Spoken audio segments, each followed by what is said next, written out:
Hey guys, Cameron here for The Flash, Season 2, Episode 21, The Runaway Dinosaur, and I was definitely looking forward to this episode. Of course, after that major twist in last week's episode, last week's episode just, I think, really got things going, and I was really looking forward to seeing what this episode was going to be. Also because this episode was directed by Kevin Smith, if you guys didn't know that, which I'm a big fan of Kevin Smith. Yes, his movies are a bit strange, but Clerks 2, I mean, come on, you gotta love those movies. Those are classics. If you guys haven't seen those movies, definitely check them out. They're not for everyone, but I do think that they have a lot of really good stuff in them, and like I said, not everyone will like it, but I think you guys might enjoy. I don't know, but it's really just how you feel about Kevin Smith. Enough about Kevin Smith. I was really looking forward to seeing, though, how his style would be on The Flash, because Kevin Smith is usually very crude, he's very adult, and use a lot of, swear words and things like that. And of course, I didn't really know how that was going to translate onto a show that is on the CW. But luckily, this actually worked really well. I think this was a really good episode. I definitely really did enjoy it.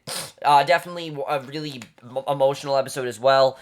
I will say I did find this episode to be not really unnecessary. That's not the word. Just a bit filler, kind of. Just because it felt like this is us getting to that final conclusion, and they did kind of the opposite of what they did in the season finale last year. The season finale, of course, we focused mainly on Barry going back to save his mother and everything, and this episode focused on that pretty much, and it seems like they're really waiting for that final 2 episodes to really have that final battle with Zoom. But let's just get into this episode because there's a lot to talk about. I love the way the episode starts because we start off right where we left off. We see the team takes in the fact that Barry is gone, and we kind of think Barry's gone as well. Basically, we see Wells apologize for miscalculating, but Cisco insists that Barry is out there somewhere, and they call for Jesse and Wally but get no answer. They find them unconscious in the hallway. Now, Jesse and Wally, they are going to turn into Kid Flash and Jesse Quick. They are going to eventually turn into those characters. I don't know when, but they're going to very soon. Wally wakes up while Wells confirms that Jesse's heart has stopped. He yells at his daughter to wake up, and she gasps for breath, and it's a really powerful scene because we know the one thing that Wells wanted was for Jesse to be alive, and she gasps for breath. Joe goes to get Wells, and Iris tells Wally that Barry is gone. So in the breach room, Joe tries to get Henry's attention, but he's staring off into space, and I love Henry in this episode. I think adding Henry to the mix really adds this really nice dynamic because we haven't seen a lot of Henry. Most of the scenes with Henry last season, he was in prison. This season, he's been out of prison, and I like that we're seeing more of him. I mean, he's one of the best parts of The Flash. His scenes with Barry always really sell, and especially with Joe. Having this conflict with him and Joe, I really do like. After when he gets up and he goes to check on Jesse, now when he's staring off into space, I feel like it's just him in disbelief. Like, he's really not believing the fact that his son might actually be gone. He doesn't want to accept that, especially because he just returned for his son. He doesn't want to think that his son could actually be gone. But after when he gets up, he goes to check on Jesse. Apparently, Henry is like a doctor or something with medical. I don't really know. I don't really think we've ever heard of what Henry's occupation is, but I guess he was involved in, like, he clearly has a doctorate or something. I don't know. He just seemed like someone that was very up to date when it came to doctor stuff, Meanwhile, we see Cisco touches Barry's uniform, gets a vibe of his friend falling in the middle of a vortex, and he tells Joe and Henry that he knows that Barry is alive. And I did think this reveal was a bit too quick, but it did go with the episode because obviously we see Barry wakes up. He finds himself in his childhood bedroom, and he goes downstairs and finds Joe in his old uniform. He's kneeling next to the crime scene tape marking where Nora died, and Joe explains that he isn't Joe. He actually is the Speed Force. And I like seeing Barry go to the Speed Force because the Speed Force is what made Barry this way. They gave him the powers. They're the one that's got him into this whole mess, and this is basically him getting to confront the Speed Force, which I really did like seeing. Some of the best scenes in this episode do involve him in the Speed Force. We see basically, he asks how Barry feels being back in his old house, and Barry says that he feels awful, and Joe says they thought Barry would be more comfortable talking to someone who looked familiar in the place where he grew up, and the figure admits that it's hard to explain what's going on, and invites Barry to sit, and once he does, the figure says that they were there when the world was created, and will be there when the universe dies. Now, I can understand if someone thinks this entire episode should have just been Barry and the Speed Force, but we needed to see what the rest of the group was doing. We only have 2 episodes left this season. We basically were forced to cut back and forth between the other group.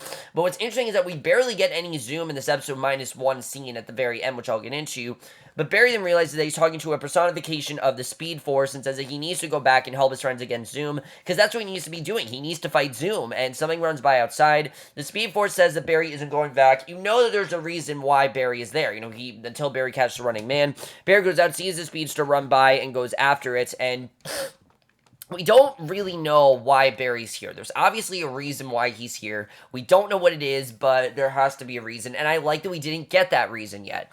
So at Star Labs, Cisco and the others tell Wells that Barry is still alive, and Wells realizes that Barry's in the Speed Force and admits that he doesn't know if he can get Barry out because it just doesn't really seem that possible. I mean, he doesn't really know where Barry went to, and he doesn't really know how Barry got there, and he knows that he's in the Speed Force when Henry snaps him. Joe calls him aside, tells him to take care of Jesse while he focuses on Wells, and Henry says that Barry is that all he has left, and Joe promises they'll find him, and like I said, the Henry scenes really sell in this episode, mainly because we know the pain that Henry's going through. I mean, he had to lose his wife, he's now possibly lost his son. It's just too much for him to deal with. He doesn't want to have to do this anymore. He doesn't want to have to keep searching for his wife and searching for, he wants to know that they're alive, and obviously we know that, Barry is alive, but Henry is pretty convinced that he's stuck, and he's not going to have him, and that he's never coming back, and Henry turns to Jesse, wonders why she isn't waking up, and Iris says that Barry was the same when he was in his coma, and it pretty much sets up that Jesse is going to become a metahuman. She's going to be Jesse Quick, but I like that she didn't wake up in this episode, because to me, I'm thinking that Jesse's not going to wake up to the season finale, because one, Mark Guggenheim already said that the reason that Jesse's in this state, that he wasn't going to do anything crazy, Kid Flash and Jesse Quick. Now, a lot of people have misconstrued this. They're thinking that he was saying that, there's definitely not going to be Jesse Quick or Kid Flash this season. What I really think he's saying is that, yes, we are going to introduce Jesse Quick and Kid Flash, but just don't expect them to get a whole lot of development this season. It seems like more that's going into Season 3, which would make sense because Season 3 of Arrow, that is when he started to get more of a team, and of course now he has a huge team in Arrow, which I don't really think the Flash necessarily needs, but I think it would be cool to maybe just have a sidekick like Jesse Quick or Kid Flash just to rely on them. So I do think they're setting it up for Season 3, but I don't think we're going to touch upon that until probably the finale, I think, is when Jesse's probably going to wake up. Because, again, Jesse does have to go back to Earth 2. I don't see her going back to Earth 2. I see both, Wells and Jesse staying. I definitely see them staying. So, basically, we then see, after this, we see Henry ask for the records of the treatment, and Cisco and Iris go to get them. I like the dynamic Cisco and Iris had. This, by far, is the most integral part. Iris, I believe, played the most integral role she has ever played in Star Labs yet, because we've seen Iris go to Star Labs, but she hasn't really played a huge role, and this episode she didn't, especially this season in general, she hasn't played a huge role, and here she really did. I really do love seeing that, and just the lengths that both of them go to find Barry is incredible. We see in the downstairs morgue, they hear something fall over, and an undead girder smashes his way in. He smashes over the shelves and tables. Iris tries to get through to the man she knew as Tony Woodward. He sees reflection in a metal lamp, smashes it, walks outside into the night, and basically, because of that part, now that does make sense, because them restarting the particle accelerator and creating it, that is now resurrected Girder, who they thought was dead. Now, this is a compelling plot, but it just doesn't hold a lot of weight. They don't really do a lot with it. To me, it wasn't that interesting, and to me, it just seemed like this was kind of just an afterthought. Like, it's a good setup. Like, I like the idea that there are consequences for them starting this new particle accelerator. I think that's really cool, but they just didn't really do much with this, I have to say. We'll get into the one scene, but Barry then runs out of breath. He finds himself in a park. The Speed Force is there looking like Iris and invites Barry to sit, and once he does, the Speed Force wonders why Barry is upset. He says that his whole world is in danger, and the Speed Force says that Barry was given a gift and completely rejected it. And yeah, I mean, he gave up his power. So you can tell why the Speed Force is upset at Barry. And I like that we got that reason, because obviously there was a reason why Barry was there, and we basically realize that the Speed Force is upset with Barry because he gave his powers. But Barry insists he did this to save someone, which, yes, he did. He did to save Wally. And he wonders why they even gave him his speed in the first place. And the Speed Force says that he's the Flash. That's who he's meant to be. That's who, that's who they want him to be. And that he can't change who he is. This Flash is who he's supposed to be. It's not just powers. He himself is the Flash. That's what his destiny is. That's what Barry was meant to do. He was meant to be the Flash, and the Speed Force is trying to basically reiterate that is what he is meant to do, and that's his destiny. And I get what Barry did, obviously. He wanted to save Wally. I totally understand that, but it's not going to work. We knew that he wasn't going to lose his powers forever. The show's called The Flash. We need to see him as a Flash, and I definitely, this shows that he is going to get his powers back. So Cisco and Cisco and Iris, find Joe and Henry. They tell them that the accelerator explosion reanimated Girder, and Wells is distracted telling to Jesse. Joe says they have to work together, and he tells him and Cisco to bring Barry back while they deal with Girder and Jesse. And after a moment, Wells tells Cisco to get Henry back the records and meet them in the breach room. Joe and Iris then go to find Girder. Obviously, we then see this really, honestly, kind of funny scene. We see Girder staggers through the street, makes his way to a big belly burger, and I love how the first time we see this couple, the husband is ranting, the boyfriend, husband, whatever, he's ranting that the burgers are better in Star City. Just kind of a fun connection there. He goes to their Humvee. Girder yanks off the door. It honestly feels like something out of like a cheesy horror movie. Like, it was really just a fun scene. I like the way they did that. They just, like I said, they didn't really do much with this. We'll get back into that. But in the breach room, Harry hooks Cisco into the accelerator frame, says that he's going to use a feedback loop to home in on Cisco's vibes, locate Barry, and send a signal that Barry can follow home. Because obviously Cisco knows where Barry is. He's the only one that can get to Barry, and the best way to do that is to get Cisco to literally teleport where Barry is. So Cisco touches the uniform, they get a lock, and Barry asks why he has to catch the speedster before he goes back. He begs the Speed Force to let him go back, and Cisco finds Barry in the vortex, and he calls to him. A glowing column of energy appears near Barry, and that the Speed Force says that his friends want him to come back. It says that he can go back, but warns that if he does, then it will be without his powers. And obviously, he can't take on Zoom when he doesn't have his powers. It's really that simple. There was no way that he's going to defeat Zoom if he doesn't have those powers. And in the Vortex, Cisco holds out his hand to Barry. In the other reality, the Speed Skirt goes past, and the Speed Force tells Barry that it's his choice. And after a moment, Barry turns away from Cisco. It's a really interesting scene, because for a moment, Barry's really thinking, do I really want to go back without my powers? I feel like Barry was actually wondering if that was an option, if he could just go back and not have his powers. But I think he knows that he needs to be the Flash, and that's not his life. Even though he'd love to go back and not have his powers and just live a normal life, that's not what Barry's meant to do. And we've already seen how boring stuff is when Barry doesn't have his powers. And he turns on Cisco, goes after the speedster. The others return to the breach room, and Harry and Wells breaks the loop. He says that he saw Barry but lost him, and it obviously didn't get Barry to come back. So later, Joe, Iris, and Henry, they track Girder as he trashes Jitters. Joe realizes that Girder went into Jitters, and that was his target. And Henry remembers a cellmate who escaped one of his old girlfriend's house looking for him. He figures that Girder is operating on habit, and Iris realizes that the metahuman is after her. He still wants to be with her. If you remember, Tony and Iris did kind of have some sort of a bond in high school. I don't remember if it was a relationship or what it was. Girder was so long ago. That's the one thing that this did not do for me. We have not seen Girder in so long. I did not really remember his storyline, and because that, it just didn't carry the emotional weight that I really think they wanted to. And after Jitters, Girder went back to the West House to take Iris, and Wally's there, but Iris says that they use her as bait to lure Girder to Star Labs, where Wells and Cisco can kill him. And Barry stops to catch his breath. He's basically back in the alternate reality. Barry stops to catch his breath. He sees the Speed Force as Henry, and that is who the Speed Force stays as. The Speed Force stays as Henry, and assures him that he has all the time in the universe. And Barry says that he's helped people and sacrificed so much, and that he's already done, really so much that he needs to go back. And the Speed Force says that they know what he's done. He's the only thing standing between his world and unspeakable evil, and it walks over to Nora's tombstone. And then we realize the real reason why Barry's here, which is interesting, honestly. Does it really go with this season? I'd say more last season. We've heard about Nora here and there, but Barry clearly has not been as motivated or as determined or, as he was last season, because he knows, of course, who killed Nora. He knows that. He knows he couldn't stop his mother's killing.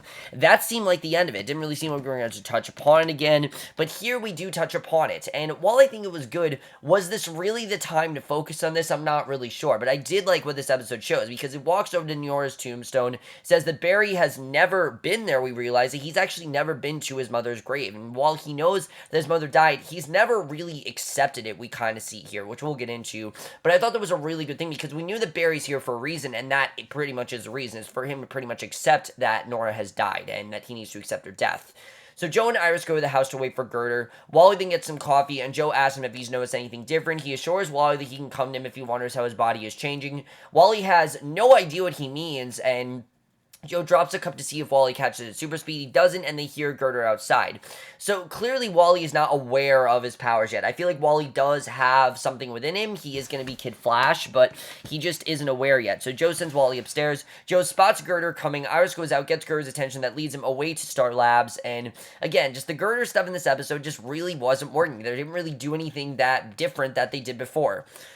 So Barry wonders why the Speed Force brought him there and asks if he's accepted Nora's death. He didn't come to where he is because it would make it real and knows what he chose. And yeah, I mean, again, they're not wrong with him saying he didn't accept Nora's death. I mean, we know last season, practically all last season was him trying to find his mother's killer. And then when he found his mother's killer, trying to change her fate and then realizing he couldn't change it. But he hasn't really accepted that Nora's dead and there's no way he can change that. He hasn't really had that realization yet.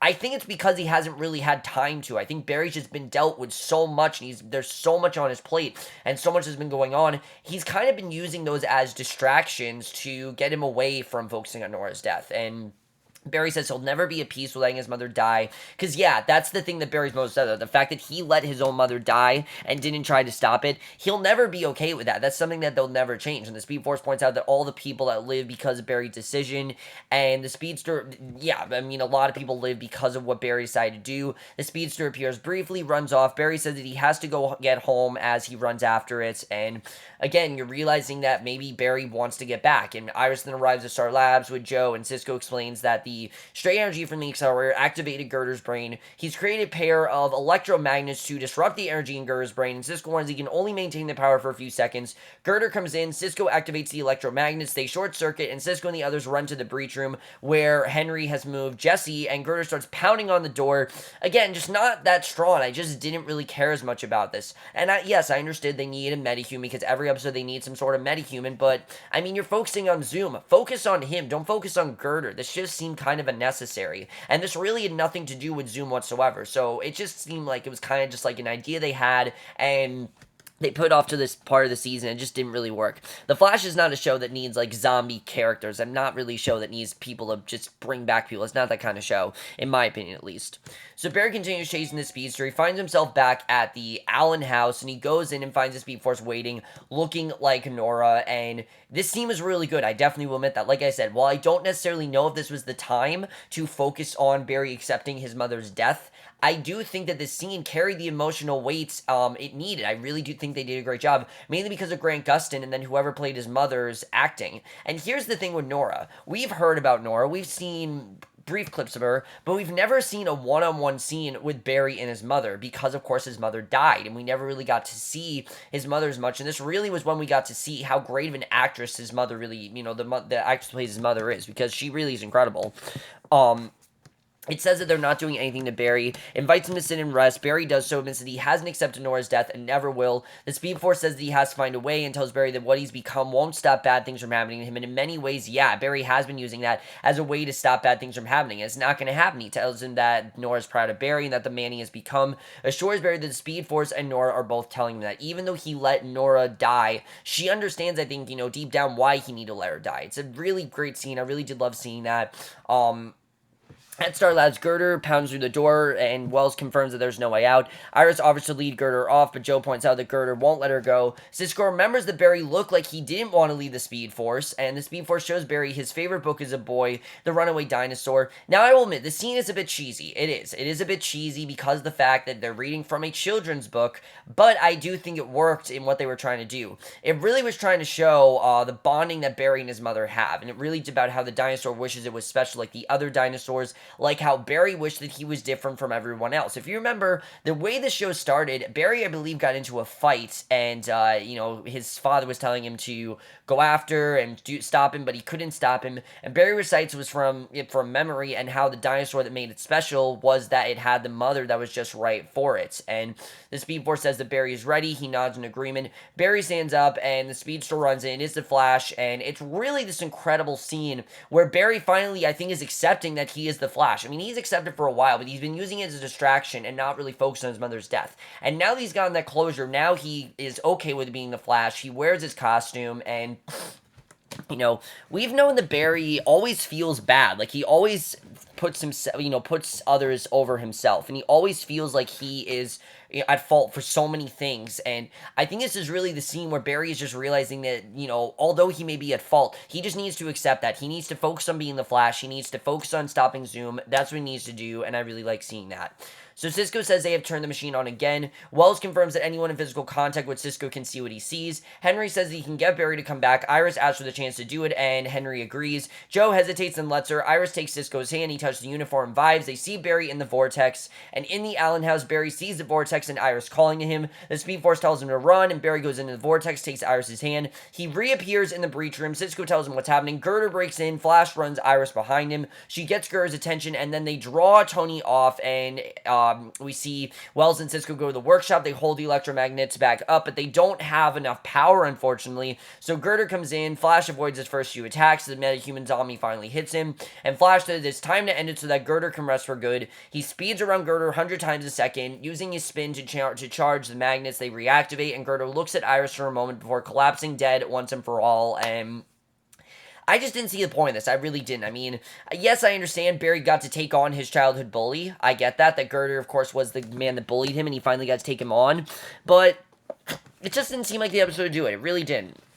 A lot of this stuff was reshading stuff in Season 1 that we haven't really focused on, and that's really one of the reasons why this episode just, for me, didn't work as much. So later, Wells is sitting with Jesse when Barry and the others come in. He says he has to be there and take Jesse's hand. Electricity crackles from his grip, and she wakes up, and a relieved Wells hugs his daughter. Then the others wonder how Barry knew what would happen, and Wells says that it's the Speed Force, and Wells checks Barry's condition, points out that he worked everything out. Barry explains that he never understood what Henry meant by fate until now. Now he says that he wouldn't change what happened to him, even if he could, because we've known for a while, Barry never really has wanted to be the Flash. He's kind of just gone with it, and Henry tells Barry that he's decided to stay in Central City with his son because he's realized that a world where the Flash doesn't need him isn't possible. The Flash is not better without him. I think Henry's realizing that. He needs him. He needs him in his life. He needs him to be by his side. And he himself, also, Henry needs Barry in his life as well. And I think he realized that from what happened to Barry. So the next day, Barry and Iris go to Nora's grave as Barry puts flowers there. He says that he always found an excuse not to come there, but now he finally is, and he puts the runaway dinosaur on the tombstone. Iris says that she didn't like it because it had a mother who was always there for her child, and of course, her mother, we know, Francine, was never there for her, and she and Barry never had a mother like that, and she and Wally never had a mother like that, and Barry says he's wasted so much time being angry at what he lost when he had so much, including Iris, and he tells Iris that she's everything to him and always will be, and the sound of her voice will always bring him home. And it's just a really nice moment. It really shows these two that they are meant to be together, that they are, I think, going into a relationship, and I like seeing that. Now, are these two officially together? I'm not really sure. I feel like this episode is showing that they're definitely closer than they've ever been. We know that Iris, of course, confessed her feelings to Barry, but I don't know if they're actually together. I feel like they're on the verge of getting together, but I don't know if they're actually together. We'll have to see what happens, I guess, in next week's episode.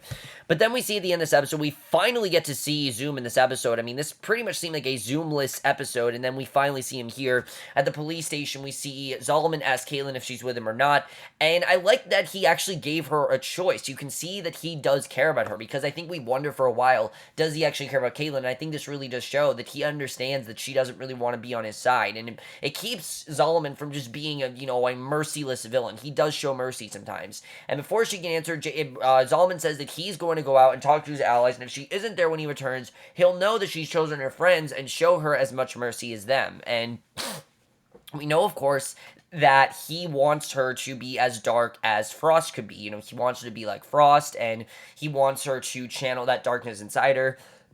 But then we see, basically, she's chosen her friends and show her as much mercy as them, and if she isn't there when he returns, he'll know that basically she's shown as much mercy as they have, and he'll know that he definitely can't trust her. But Zolomon then goes out to the main room. He greets the Earth 2 metahumans that he brought there to conquer Earth 1. He clearly is going to help them destroy Earth 1 because he wants to take down Earth 1, and that's where the episode ends. So overall, guys, a good episode. I really enjoyed this episode. I think Kevin Smith did a good job with this episode.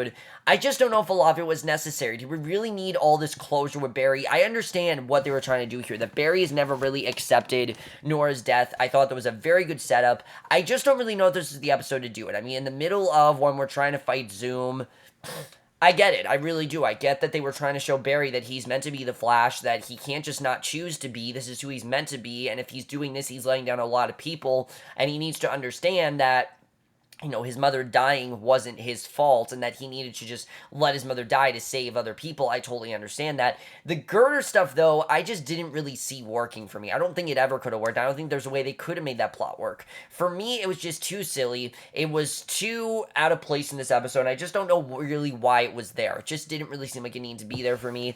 But I really did like the closure we did get with Nora. I don't really think we're going to hear about her again because I think Barry's now accepted that his mother's dead, and there's really nothing else that he can do about it, really, which I think is a good way to end things with Barry overall. But like I said, I just don't really know if this episode was as necessary as we need it to be. But this definitely does show what is Caitlin X actually going to choose. We don't know what path she's going to choose. Obviously, he gave her a choice. We don't know what she's going to do. Barry and Iris, it seems like these two are together, but like I said, I don't really know if they're together. We'll have to see what happens with that. Let's talk about Wally and Jesse, because they clearly do have these powers inside them. They're not feeling it yet, but I feel like they definitely are setting up Kid Flash and Jesse Quick. What are they going to do with them? Are we going to see them more as the season goes on? Are we going to see them not till the end of the season? Even in season 3, like I said, I think the best thing to do would not really focus on this till the season 2 finale, and then focus on it really in season 3 is when I really think I should start focusing on those two.